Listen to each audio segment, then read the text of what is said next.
In today's video, you'll learn about the current state of social impact measurement. We discuss what are the current employee expectations for purpose and how to measure social impact on employees. Let's get started. Hi everyone, I'm Carl. Welcome to the Social Impact Show, a channel where you get the latest strategies and tips to help you scale and grow your CSR and goodness programs. So my guest today, she is amazing. She's a pioneer in the social impact field for about 40 years. She's known as the Purpose Queen. Her name is Carole Cone. Thank you very much, Carole, for joining us today. Oh, Carl, it's just a pleasure to be on your show. I love your show. It has so much great content for your listeners. Thank you so much. So today we're going to be talking about social impact measurement. In your opinion, what is the state of social impact measurement today? So let me go a little bit higher than that, because you can't have social impact measurement separate from the ESG or CSR or whatever you want to call it movement. And the unfortunate tie of ESG to woke capitalism, one of the finger pointing is towards it is impossible to measure the S in ESG. And you'll hear journalists and you'll hear analysts and such saying, it's woke, we're trying to make us leftist, et cetera, et cetera. Well, I disagree that you can't measure the S. And so that's my first point. But a more important point is for every single one of your listeners, the terminology in the field. And again, I've started, decades ago when it was first called cause marketing. And then it was a term we created cause branding. And then triple bottom line and CSR, corporate responsibility, and value-based whatever. So many different terms. And I always say to any practitioner that when you're working with a client or within a company, you need to focus on what are the objectives of what you are accomplishing. Who are the audiences and what do you want to accomplish? Don't get stuck in, if you say, well, our ESG strategy or our social strategy or our, what we're trying to, the impact or trying to have, the justness per se. You need to understand the business impacts first, then don't get stuck in the terminology. And that's going to set you on a much firmer base and foundation to do your work. So that's the first really, and this hasn't changed. I say this to any young person or someone who's been doing this for decades, that this is something you first need to understand, that measurement comes from clarity on what are your objectives, who you're trying to impact, and what are the ultimate outcomes you're trying to accomplish, the business outcomes and the social outcomes.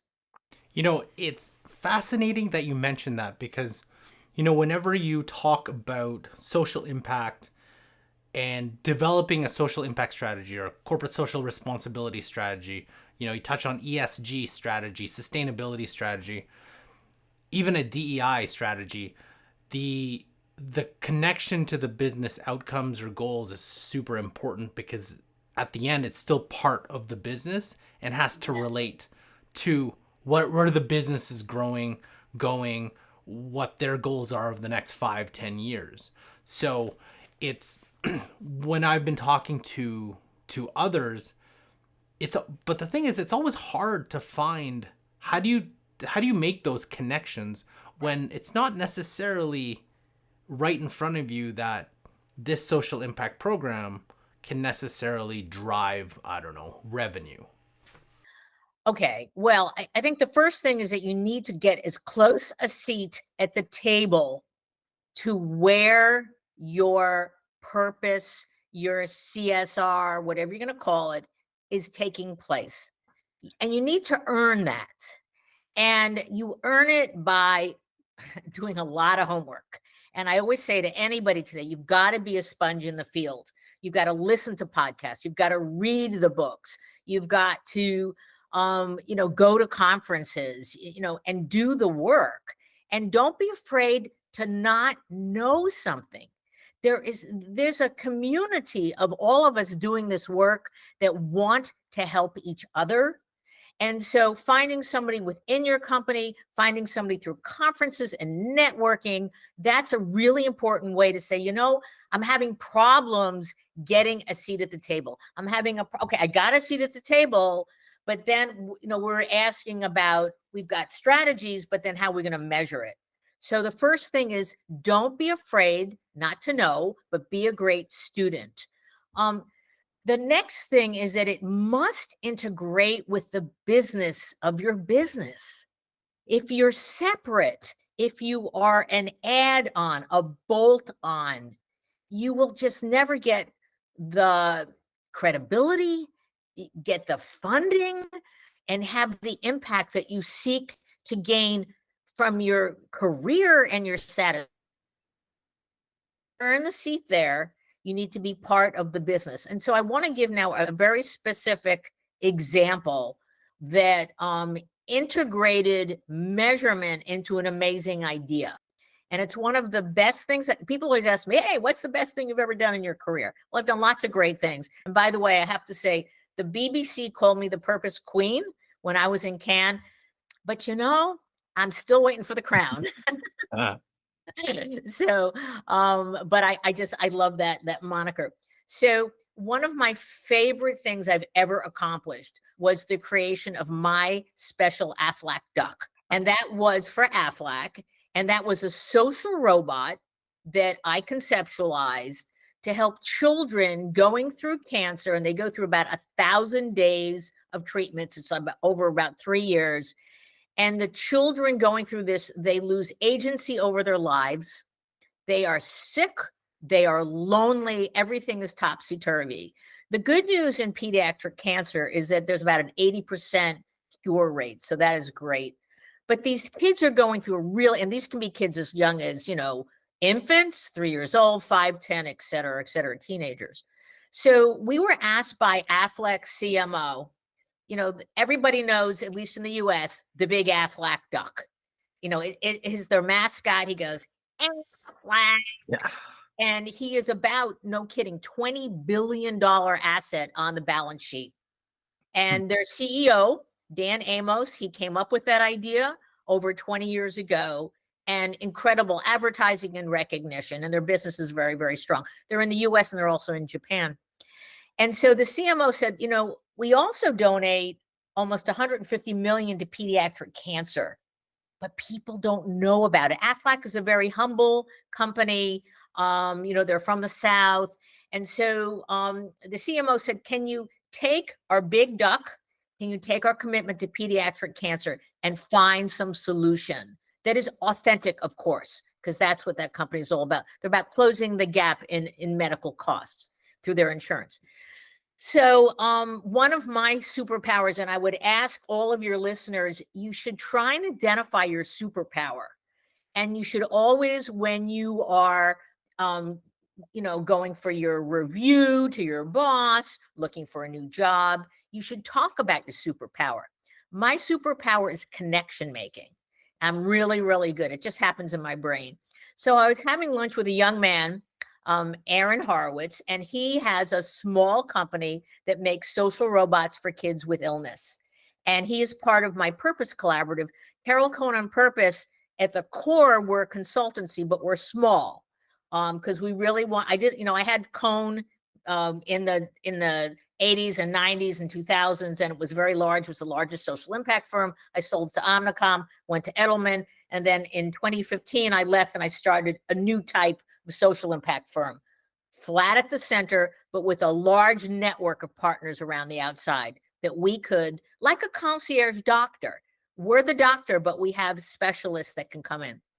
So I said to Aaron, hey, Aaron, what's going on? And he's talking about Jerry the Bear for kids with diabetes. And he said, Carole, what are you doing? And I went, well, we're about to start with Aflac.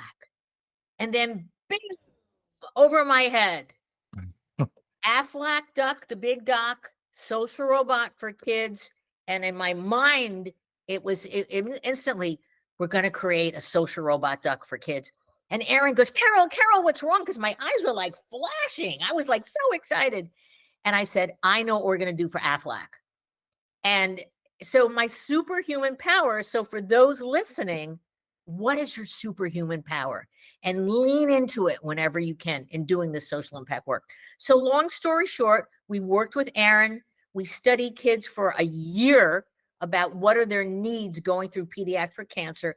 And we designed a social robot that is 11 inches tall. He has 4 motors. It could be a she too. He can talk to you in different moods. You put emojis on his chest and the child can talk their feelings through the duck. They're happy. They're sad. Quack, quack, quack. It also purrs. The kids wanted to purr. It also had the skin that you can take off of it. And it also has an app that you could feed it and bathe it and things like that. So that's the beginning of the story. Now I should probably pause for a second to let you ask a question, but then I want to get into the measurement part of it because it's really important. Yeah, no, and that's kind of where I wanted to, before we get into total measurement, and I want to still go into this question a little bit more.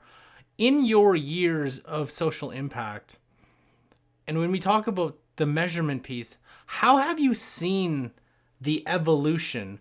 Because when you talked about cause marketing, I can imagine how you would measure that type of activity is much different than how you'd measure the type of activities that social impact professionals do today.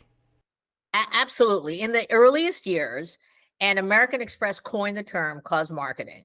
And it was every time you used the credit card, a penny from the transaction went to the restoration of the Statue of Liberty Restoration Project.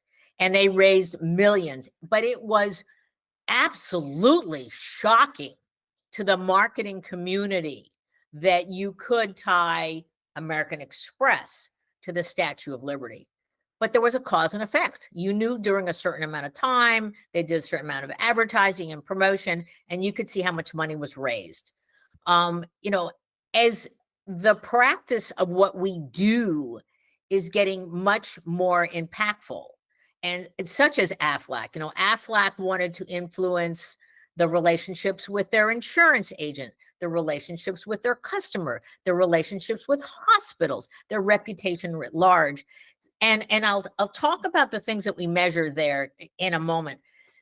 In social impact, we all know about, we have a theory of change that we start with, and then we have inputs, things that we do, and then we have outputs, which is counting the number of people impacted or the amount of water bottles given in a certain location that is going through a disaster per se, or the amount of clothes in Tide's Loads of Hope that were laundered during a disaster. You can count the outputs. It's the outcomes when we start getting in our work millions and millions of dollars that we have to account for. And that's the harder part. So now let me just go back to our little Aflac duck for a moment, because it's really important for your listeners when you're creating an initiative. At the very beginning, we talked about the objectives and the audiences and what you're trying to impact, to set the measurement at the beginning of the work. Not what I often see a mistake is that someone's already 6 months, a year and a half into the work, and they go, oh my God, now I have to measure it.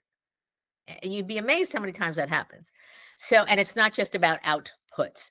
So with Aflac, we very much put in measures ahead of time. For example, a baseline survey with their employees ahead of time to know, once we introduced the little duck, how did the employees feel? What was their loyalty? What was their pride? Did it have an influence on recruitment and retention? We had a measurement with hospitals and child life specialists in terms of how did they, once they saw the product, the duck, and they saw how he was created, how did they feel about it? We had a survey with parents. Would they, once the duck was introduced to their child, would they recommend it? So we had that measurement. We also had very distinct business measures. And one of them was, once the duck was introduced, and we were very fortunate to introduce the duck, and it was my idea. And Aflac said, we're crazy. So one of the things I want to say to your listeners, if you have a crazy idea and you really believe in it, keep pushing it to get it sold in. We said that this little duck was going to be introduced at the Consumer Electronics Show. And Affleck went, no. Those are like cars and phones and refrigerators. And we said, no, this is technology. And having this little duck, and we had to demo him to the media. There's over 5,000 media there. But once we demoed him and showed the thoughtfulness, how the duck was developed and created and how he responded. And then we also had some of this data already with child life specialists and with doctors. The media we had headlines that said, this is the best product at the Consumer Electronics Show. 2 billion impressions in a week, unheard of. But what that 2 billion impressions did, and Affleck paid for this research, we did research with business people across the country. Were they aware of the duck? There was no advertising. It was just publicity. 15% of adults, business people, were aware of the duck. And then we said, would you be likely to buy an Aflac product? And 95% said they would be open to it and they would be likely to buy it. The last thing that we had is that many companies use Rep Track as a measurement. It's very expensive, but it's very deep and it's longitudinal to measure the awareness and loyalty and likelihood of people to buy their products. Aflac uses Rep Track, and we worked with Rep Track and knew that during the period of time we introduced the duck, their Rep Track scores went up 3 points, and that 3 points had a big impact as well on stock price. So you could see all those multiple levels of measurement gained credibility with the C-suite and eventually with their CEO, who absolutely said this was the best idea he ever heard since the original Aflac name. Very cool. Very cool. And I guess I want to shift to our next question, but it kind of ties it all in, right? So when you talk about the Aflac Duck, that's a pretty successful program.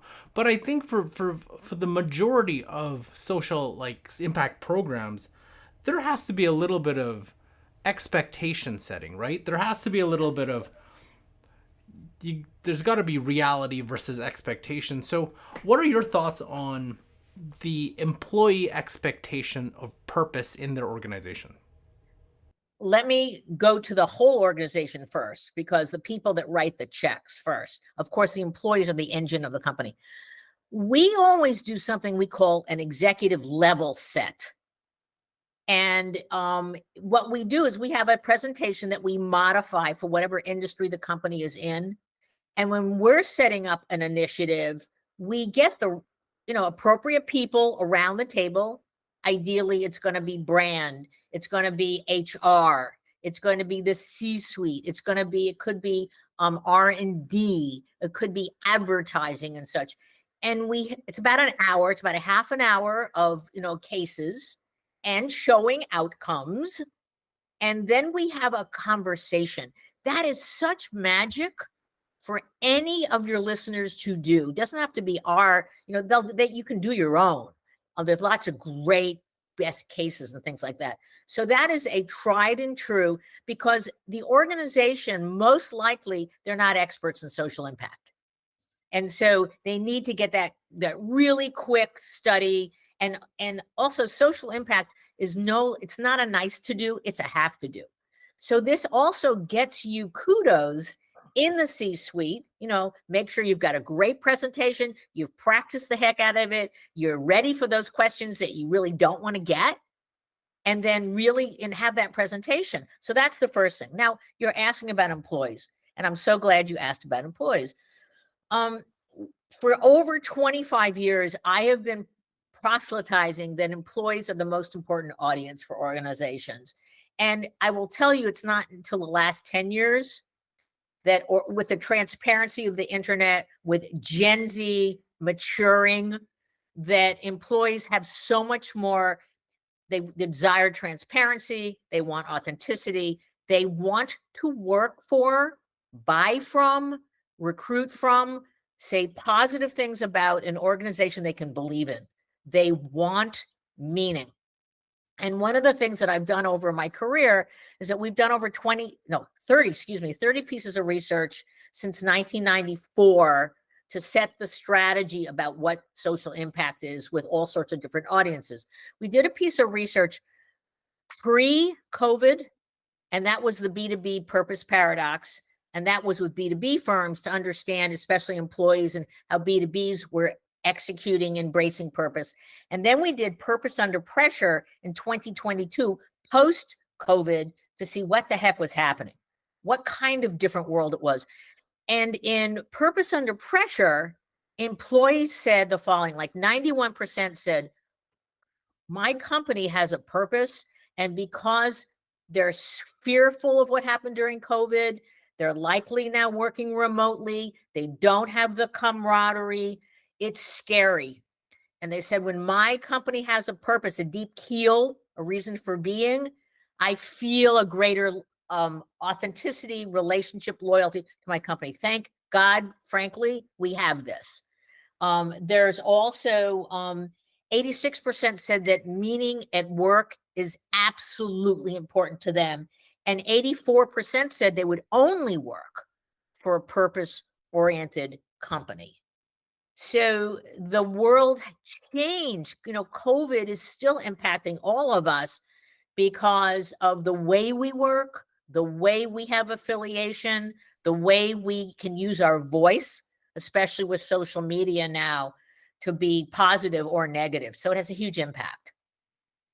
The way that people can communicate now, the way that we can express ourselves, whether to and it could be an expression of yourself, your organization, your social impact program, the ability to reach more people, that maybe that's not even your intent, but we've seen different things essentially go viral on different levels. I think that opens the door. And I wanted to tell you a funny line that Alan Murray said on my podcast. My podcast is Purpose 360. And Alan Murray, he's the editor, the editor-in-chief of Fortune Media. And he's great. And he has a book called Tomorrow's Capitalism, and it has to be on every single person's reading list, as well as Paul Pullman's Net Positive. So I was talking to Alan Murray, and I said, Alan, it's really hard because we're getting into like green hushing and greenwashing, and people are worried now because of woke capitalism. They're going to get whacked if they talk about their work. And I said, what's the best way to communicate? Now, this guy is a consummate communicator. And he said, you know what? It's through your employees. You have companies that have 10,000, 30,000, 50,000, TCS has 650,000 plus employees. If you give them content, if you are informing them, and one of the best ways to inform, by the way, is, and I love the growth of employee business groups or resource groups because that are created in companies now, and they can have 500, 1,000, 2,000 people in all sorts of like-minded areas. And some companies have purpose employee resource groups that are really interested, or volunteerism or parenting or things like that. But using those, they're your ambassadors, and getting them involved in the volunteerism portion of your social impact, or even shaping the social impact, and making sure that they're helping with the narratives, and then letting them share, and you can't control it totally. You've got to have a sense of credibility, a sense of humor a bit, that your employees are not going to say specifically the company message, but you got to let them talk. You've got to let them communicate. And it's some of the best way of getting your social impact known in the marketplace. So I want to keep on the theme of employees. So how should purpose be measured as its impact to employees? Okay, so thank you for asking about that, because we're always looking for new ways and new tools to help our clients as well as the industry. We give everything away, and so we share liberally. So normally, any of your listeners, I'm sure that they are, and this has happened so many times with our clients, we create a social impact initiative, and we beg Oh, could we get a question or two on your annual employee survey? It's begging. And I'm sure everybody listening is going, yeah, yeah, I've been there, Carole. It's a bear. So we work a lot with the Harris reporting organization. They're just amazing. And we work with them for our B2B purpose paradox, our purpose under pressure. And I went to my friend there, Wendy Solomon, who's one of their senior executives, and I said, could we create a way to measure the impact of purpose on employees? And she said, absolutely. So together we created EpiQ. And EpiQ is the employee purpose IQ. And it is 18 different questions. It's about a 7-minute survey that it's got core and then a couple custom questions that the Harris organization ourselves would work with an organization. There is a cost to it. This one isn't free because you've got to work on the data, you've got to set it up in the system, and then you have to analyze it. But it gives you this incredible output, and the output is feedback on, and it's both qual and quant on. There are 7 major areas: leadership, trust, talent attraction and retention, the performance, belonging, influence on decision making. So you get an EpiQ score for your company on those various areas. And then you get one other thing, which gives you so much power when you're going to the C-suite. And that's a dashboard. In marketing, your marketing colleagues and folks in advertising, they know down to the, micro segment, what is the impact of their communications. The folks social impact have not had that tool. And that's one of the things I said to Wendy. I said, we want to empower our social impact colleagues with a dashboard. And that, I think, is the best part of EpiQ, because the dashboard shows you, and it's kind of, think about a red light, a yellow light, and a green light. And it has different areas in terms of segmentation of your employees, how well they know your purpose, what is their age, what's their level of engagement. And it can give you a geographical dashboard, again, feedback on, hey, it's working great in Boise, Idaho, but it's not working great in Spokane. And so you can go to your colleagues in Boise and have a conversation and say, why is it working really well? Where's the trust? Where's the leadership? Where's the belonging, etc.? And then you learn on your own how to influence the rest of the organization. It is absolutely marvelous. I'm so excited about it. Well, I love that when you talk about dashboards, it makes it so easy, especially if you're trying to justify your program and showcase the measurement pieces. Because if you're around, let's say you got invited to the table, you're around your C-suite, you do have to have your presentation. There has to be some hard numbers that you have to showcase, right? You can't, and there's 2 aspects of it. One is the quantitative, where you have, let's say, your dashboard, but also the ability to tell the story, to weave those numbers in, right? Because you can't have one without the other. And I feel like that dashboard, and I really do believe, talking to a lot of social impact professionals, they can tell a great story. They can tell the story about how their programs have impacted employees, causes, people. But sometimes what's missing is that hard quantitative number that I think a dashboard would definitely help, because then it brings everything together. You're absolutely right. And I always have this comment about, it's the power of and. Unfortunately, social impact, all of us, we get emotional about what we do, most of us. And we can tell a beautiful story about somebody that impacted the child that, my special Aflac duck truly was, his or her companion, and really helped them get through those horrible periods of their life. But the numbers are something that gives you a superhuman power to be, as you said, Carole, credible and authentic, and to be able to justify you want to increase the impact. You're asking for more dollars. You're asking for greater integration across the strategy of your company. And that's what the dashboard in EpiQ gives you. It gives you that firepower. And then it also, it's surgical and it's powerful. And so we've got about 4 different companies now. We introduced it late last year, so we missed the budgeting cycle. And so we've got companies who are now putting it into their 2024 plans.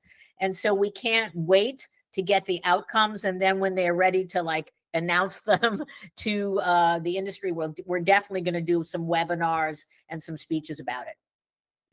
So I know you touched on this already, but can you tell the audience a little bit more about EpiQ? Sure.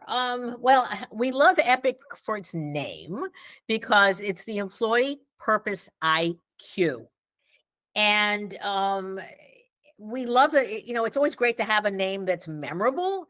So it was kind of fun naming it in my organization because the Harris folks came up with this very kind of dreadful, kind of boring name. And they say, hey, come on, Carole, you're the marketer. You know, other things about it, I think that we have, if any of your listeners would like to know background on it, we'll give it to you in the show notes. We've got a very simple presentation that we can share with them. We also have a background brochure on the impacts of employee engagement. We can give that. But the other thing that EpiQ provides, and I didn't say this, there's also a qualitative report that comes with EpiQ. And it is a 10-page report. It does include the dashboard, but it also includes an analysis from Harris and also from Carole Cone on Purpose. And so you get the, dare I say, you know, decades of experience that you could utilize to truly advance your work. Fantastic. So Carole, I know we could speak about social impact measurement or social impact for a very long time, but if our audience wants to learn more about or connect with you or learn more about EpiQ, what's the best place to reach that? Well, it's easy. If you just reach out to Carole, Carol, at CaroleConeOnPurpose.com, you'll get to our website. You can just send me a note there. So you can and directly you can send a note to me because I always answer all my emails. So that's really easy to do. And also we also in your show notes, I did an interview with Wendy Solomon from Harris. So we've got a podcast that tells a lot more about EpiQ and how individuals can use it. Learn more about social impact measurement by watching this playlist here. Thanks for tuning in. We'll catch you our next episode.